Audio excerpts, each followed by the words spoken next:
Everybody ready? Then let's begin. In this speech, I'm going to be doing exactly what Dan did in the last speech. I'm going to be boiling down the round to several issues that we believe are enough to hang your hat on. These are going to be called the voters. Now, the first voter is benefits of the case. I'm going to be addressing this a little more specifically under the disadvantages and solvency, but first, let's look at some things that both teams just plain old agree on. First, the plan solves particulate matter. That's plan solves particulate matter. This is the most important point in the round because, as we see in all the evidence that's been led, no one has ever led evidence quantifying deaths from cancer from coal pollution. Both teams have been referencing the dangers of particulate matter, notably the affirmative team leading evidence that talks about 22,000 deaths that could specifically be avoided if we reduce particulate matter from coal power plants. So what we see is that since they agree that particulate matter in water is not dangerous, that means that we solve 22,000 lives. We might lose a small number of lives, but we'll be looking at that a little bit more under the disadvantage.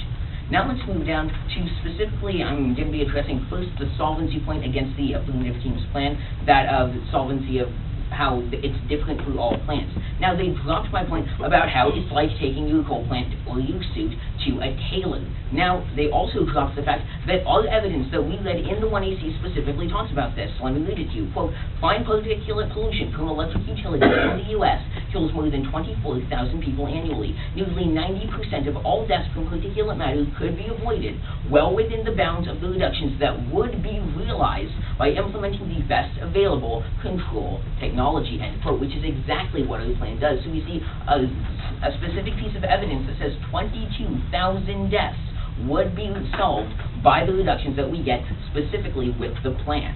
Now let's move down.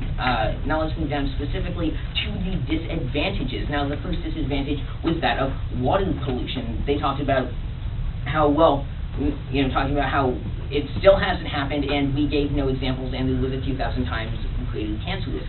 Now, first, on the point that these regulations still haven't happened, how Jackson tried to speed it up, but it obviously hasn't happened yet. Judge, I beg you, look at the time frame for the plan. We say 5 years. Even if Jackson hadn't sped up the process, 3 years, and just done the whole 3-year period, 3 years is less than 5, which means by the time all these plants were operational, by then the regulations would already be in place and things would be fine. Now, they said that we actually they claimed that they had good examples, which is true, but they never led evidence about being a systemic problem. Air pollution is a systemic problem. Every single one of these grandfathered coal plants kills people. We have no idea how many of the coal plants would dump pollution into the waters, and that of 2,000 times cancer risk.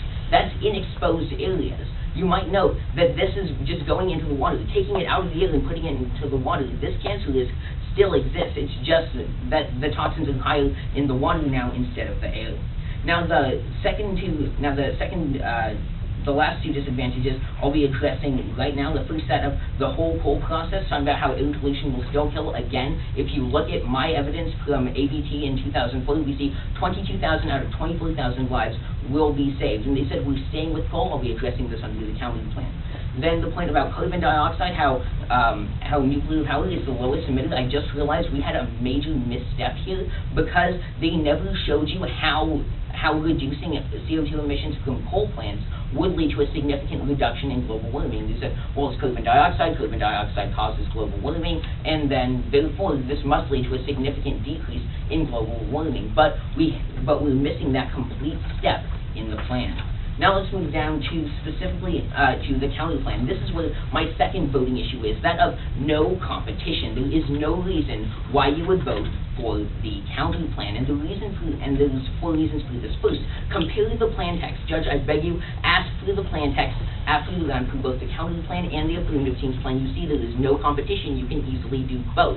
If you vote affirmative, what you'll be doing is you'll be ordering all coal plants to phase out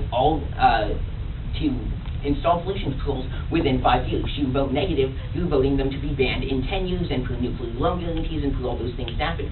Great, you can have both. But if you vote for the negative team, you only get one. If you vote for the affirmative team, you can get both. And it does need to compete because otherwise the negative team could just come up every round and run something completely unrelated. They do need to contradict. The third plan under the county plan is absolutely no solvency. They dropped the piece of evidence that we read that says it takes 15 years when they have a 10-year timeline, and that it would take over 1,000 nuclear power plants to replace coal. So because the county plan doesn't solve, but the plan does, and they're not competitive, so you can do both, I strongly urge an affirmative ballot.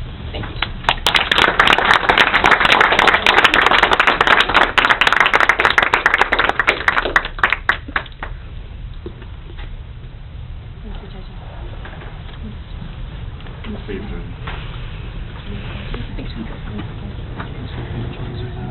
Thanks.